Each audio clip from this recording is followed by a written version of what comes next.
फातिमा सल्लल्लाहु अलैहि फातिमा सल्लल्लाहु। तो नमस्कार दोस्तों, कैसे हैं आप लोग। यार, इजराइल और अमेरिका ने मिलकर कल से ही ईरान के ऊपर बमबारी करना शुरू कर दिया था, जिसके फलस्वरूप आज सुबह जब मैं उठा तो पता चला कि अली खamenei जो है, ईरान का जो सुप्रीम लीडर है, वो ठिल चुका है। उसे 72 हूरों के पास भेज दिया गया है भाई। और अली खamenei के साथ ऐसा होना लाजमी था भाई। उस इंसान को जीने का कोई हक नहीं था। उसे 72 हूरें मिलना ही चाहिए था भाई। देखो, वो ये मैं इसलिए कह रहा हूँ ना, क्योंकि भाई एक इंसान, एक लीडर, एक देश का एक लीडर ऐसा तो नहीं चाहेगा ना कि भाई तुम्हारे ऊपर जो भी उंगली उठाएगा तुम उनका सर तन से जुदा कर दो। लेकिन अली खamenei ठीक वैसा ही था। पिछले 1 महीने में अली खamenei ने लगभग 30,000 ईरानियों को मौत की सज़ा सुना दी। और मौत की सज़ा भी ऐसे कि लोग सड़क पर प्रोटेस्ट कर रहे हैं और खamenei के जो फोर्सेस हैं उनके ऊपर गोलियों का बौछार कर रहे हैं। ऐसे इंसान को भी ठीक उसी प्रकार का मौत मिलना चाहिए था जो कि उसे मिल चुका है भाई। हालांकि उसके खिलाफ, इस घटना के खिलाफ भी रोने वाले बहुत हैं पूरे दुनिया में। इंडिया में देख लो, पाकिस्तान में देख लो, बांग्लादेश में देखो, बांग्लादेश में देख लो, ठीक है। खamenei के लिए रोने वाले बहुत है भाई। और ये लोग जो रो रहे हैं, इनके साथ बैठ के थोड़ा तर्क वितर्क करने से ये लोग चुप हो जाएंगे, इन्हें शांत कर दिया जाएगा। इनके पास कोई तर्क नहीं रहता है। और यहाँ ईरान को देखो भाई, वो अमेरिका के ऊपर हमला करने की जगह अपने आसपास के देशों के ऊपर हमला कर रहा है। यार, हमला करना है तो पाकिस्तान के ऊपर हमला करो, जो तुम्हारा दोस्त बना फिरता है। लेकिन इस हमले के विरोध में उसने इजराइल और अमेरिका के ऊपर एक मिसाइल तक भी नहीं दागा। हमला करना है तो पाकिस्तान के ऊपर करो। हमला करना है तो चाइना के ऊपर करो भाई, जो तुम्हारा दोस्त बना फिरता था। आज वो लोग शांत हैं, आज वो लोग बिल में घुस चुके हैं।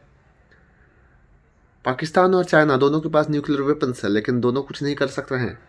दोनों को पता है कि अगर हम लोगों ने कुछ किया तो $1 ट्रिलियन अपने डिफेंस बजट पे खर्च करने वाला हमारी गांड मार देगा।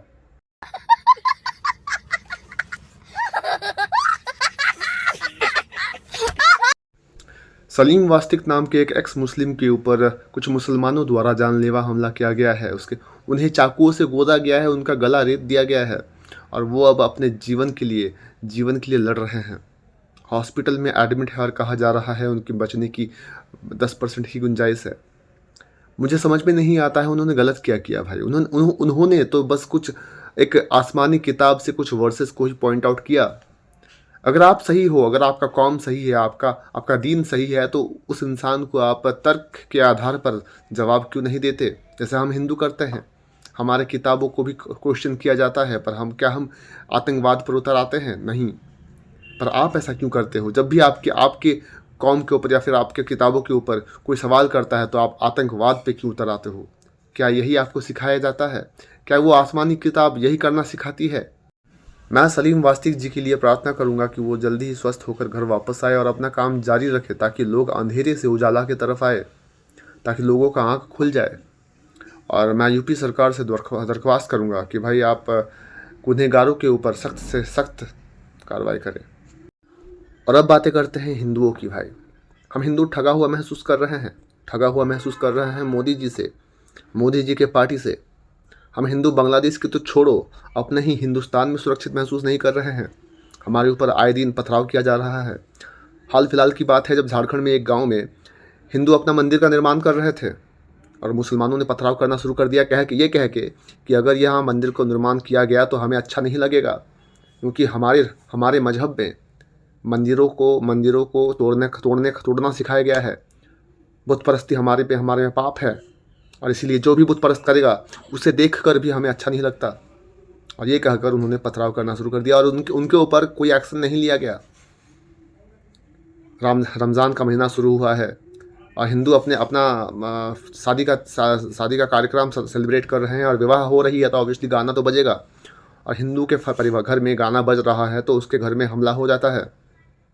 कोलकाता में हिंदू म्यूज़िकल कंसर्ट्स आयोजन करते हैं और उस कंसर्ट के ऊपर मुसलमान हमला कर देते हैं। बांग्लादेश को छोड़ दो भाई, बांग्लादेश में आए दिन हिंदुओं को मारा जा रहा है। उन्हें काफिर कहकर उनकी हत्या हो रही है। मोदी जी बांग्लादेश के आतंकवादियों के ऊपर हमला करना तो छोड़, देश के अंदर के जो आतंकवादी है उनके ऊपर भी कुछ नहीं कर रहे हैं, उनके ऊपर भी एक कदम भी नहीं उठा रहे हैं। तो भाई मुझे लगता है कि सेंट्रल गवर्नमेंट को यहाँ दखल देना चाहिए, ऐसे स्टेट्स में भी जहाँ पर बीजेपी रूल नहीं कर रही है। वहाँ पर बीजेपी को और मोदी जी को दखल देके और गुनहगारों को सख्त से सख्त सज़ा देनी चाहिए। तो भैया आज के लिए बस इतना ही। वीडियो अगर अच्छी लगी हो तो लाइक शेयर और सब्सक्राइब कर देना। जय श्री राम।